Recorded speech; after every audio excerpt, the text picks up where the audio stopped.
La deuxième étape du deuil, c'est ce qu'on appelle le déni. C'est une phase où la personne va être vraiment dans un état de stupéfaction et elle refuse de croire à l'événement qu'on vient de lui annoncer, peu importe qui lui a annoncé. Et c'est un peu comme si elle recherchait quelque part cet être cher pour faire continuer, pour faire durer la relation.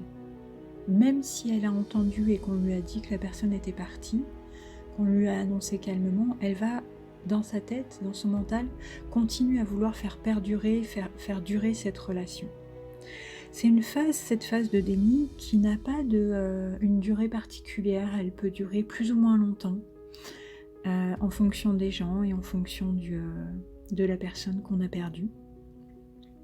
Et les pensées qu'on pourrait avoir à ce moment-là, c'est des choses comme « mais c'est pas possible, les médecins ont dû se tromper » ou « les policiers ont dû se tromper, ça peut pas m'arriver à moi, qu'est-ce qu'on a fait pour que ça nous arrive à nous ?»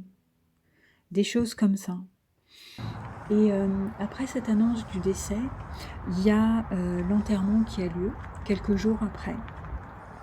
Et c'est à ce moment-là que la personne, elle va alors prendre conscience véritablement, ou tout au moins un peu plus, que vraiment l'être cher est parti. Et pour aider cette personne à ce moment-là, ce qu'on peut faire, c'est simplement l'écouter avec beaucoup d'empathie, beaucoup de respect, et on va juste l'écouter parler, la laisser s'exprimer calmement, et on va lui montrer qu'on comprend.